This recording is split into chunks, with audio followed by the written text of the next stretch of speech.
Doctor José Antonio Crespo, ¿tú cómo estás? Pepe, ¿qué tal? Buenas noches, muy bien. Buenas noches. Después de todo lo que has leído, escuchado, visto, pensado, analizado, ¿tú qué piensas de todo esto? Al Chapo, bueno, sí, claro, atrás es innegable, hay un profundo esfuerzo, un gran esfuerzo de inteligencia para dar con su paradero. Y estuvieron a punto, ya estaban tras él, estaban pisando, los talones, respirándole en la nuca, digamos, ¿no? Pero es un hecho de que en el tiroteo se les va. Se les fuga, como haya sido, atrás del espejo, el túnel, no lo sé, no he visto la escena, pero supongo que así es, si así lo cuentan. Estuvo a punto de irse, sí, y de chiripa lo detienen. Sí. Cuando estos federales, a bordo de un vehículo sospechoso, ¿por qué? Porque quienes lo manejaban iban vestidos de manera sospechosa, deciden detenerlo y resulta que es el Chapo. Sí, ahí se fue casi, es decir, como dices, ¿no? Fue como de suerte. No es chiripa. No, porque atrás hay todo un trabajo del Estado mexicano, muchos miles de millones de pesos o cientos de millones de pesos invertidos en la recaptura, etcétera, etcétera. Pero ya en el operativo, en los hechos lo detienen sin saber bien quién es y resulta que es el Chapo. Mira, es una cuestión de probabilidades. Yo creo que siempre, en cualquier operativo de este tipo, contra este tipo de capos que toman muchas providencias, lo sabemos, tienen mucha gente. Claro. Hay gente que los escurridizo puede prevenir, como nadie. Escurridizos, etcétera. Siempre existe la posibilidad de que se les vaya en algún momento determinado durante el operativo. Pero las probabilidades crecen en la medida en que le van pisando los talones. O que se cometen fallas, dicen muchos. Por ejemplo, el haber ido a visitar a su familia cuando era esperable y que ya estaban vigilando esa casa en Los Mochis, diciendo seguramente va a venir a visitar a sus hijas en la Navidad o el Día de los Reyes. El esquema de inteligencia, por supuesto, tiene que ver con la fuerza militar de las armas y demás, a los operativos, pero tiene mucho que ver la parte de inteligencia en su más importante estilo, más elevado estilo, en el seguimiento que se le dio a las debilidades del Chapo. Así es. Y está demostrado, lo ha dicho ahorita Carlos Jiménez de La Razón, todo lo que se encontró ahí. ¿Por qué? Porque el Chapo tiene la debilidad de las mujeres, como la tenemos muchos, pues, pero él en grado extremo. Sí, extremo. Bueno, como la tenemos muchos, porque hay otros que tienen otras debilidades que también son muy respetables. Pero vemos quienes las tenemos por las mujeres, ¿no? Y el Chapo lo tiene a la N potencia. Sí. Eso es un hecho claro. Otra debilidad, sus afectos familiares. Así es. Es más, le dice en la entrevista a Sean Penn, ojalá la próxima vez que nos veamos en el rancho de mi mamá, para que conozcas a mi mamá de 87 años. Ella te cuente y te explique cómo ha sido mi vida con ella. Así es. Ya no se pudo llevar a cabo porque los elementos de la Marina llegaron a ocupar el rancho de la señora.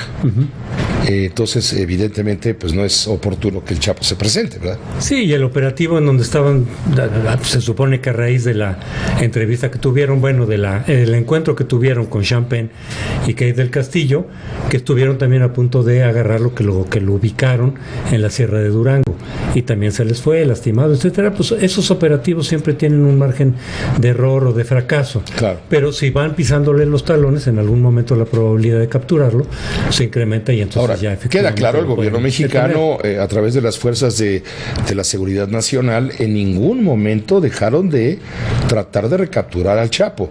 Desde el momento en que se fugó, le echaron todas las ganas ahí para recuperar o reivindicar un poco esta imagen de todo lo necesario, ¿no? Sí. Pero el problema está en lo otro, como se ha comentado mucho. El problema está en el sistema penitenciario. El problema está en que si bien pueden capturar a capos, no solamente al Chapo, sino a otros que han capturado, porque la Marina, porque el sistema de inteligencia, porque a veces tienen la colaboración de otras agencias internacionales, entonces sí han podido capturarlo. Es la tercera vez que capturan al Chapo. El problema es después. El problema es, sí, pero se les fuga. El problema es el sistema penitenciario. Fue lo que primero dijo la gente cuando conoció la captura, ¿no? Se les va a volver a pelar. Claro, pero eso desde la vez pasada.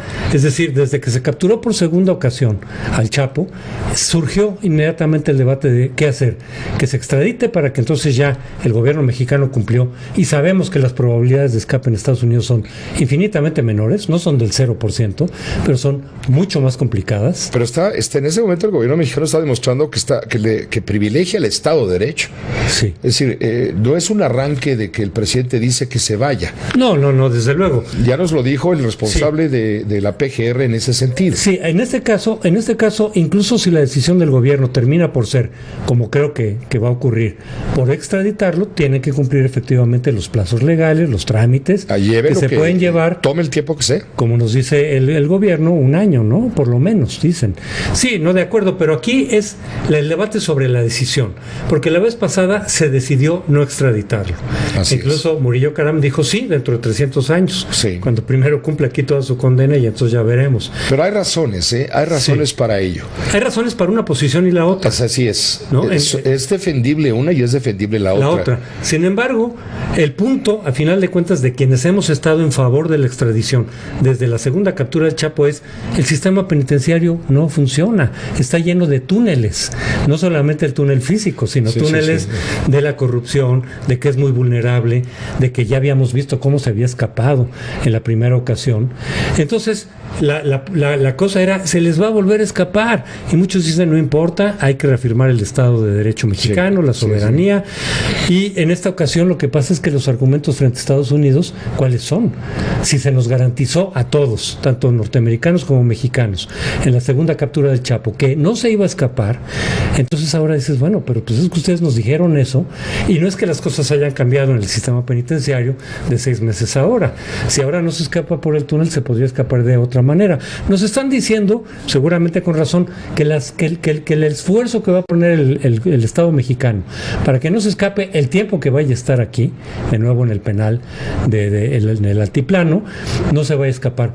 Pero eso es lo que nos dijeron también la vez pasada. Y todas las precauciones que están tomando ahora, de que si un piso más grueso, de que si ahora no hay nadie alrededor de las celdas, seguramente lo cambiarán cada determinado tiempo de una celda a otra. Todo lo que se está haciendo ahora se debió haber hecho la vez pasada.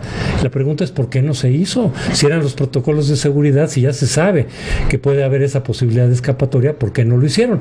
Y lo que pasa es que yo creo que pusieron el esfuerzo en las primeras semanas o meses, si se quiere, de la captura. Y después se relajó. Y luego se relaja, ya dan por hecho que está totalmente resguardado, que no se va a escapar, se relaja, y aquí no es tanto, como se nos dijo en algún momento, el ingenio del Chapo para escaparse, no, es a cuántos compró, que eso es lo que se tiene que aclarar ahora, ya con el Chapo capturado de nueva cuenta, que nos digan bien a bien. Y tienes toda la razón cuando dices que se relaja.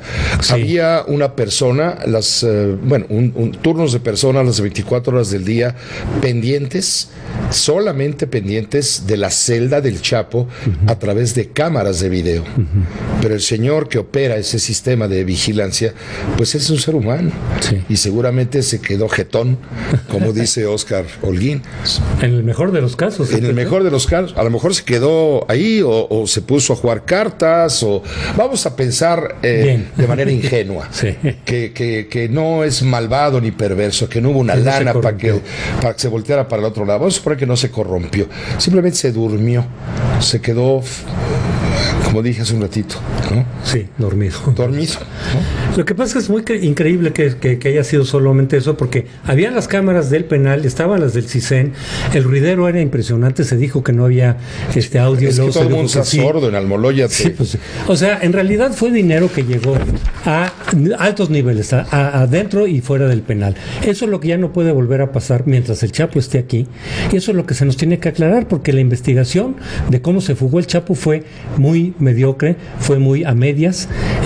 Nos tienen que decir exactamente cómo fue. No te vayas, José Antonio Crespo, déjanos hacer una pausa y regresamos contigo. ¿Sí? ¿Cómo no?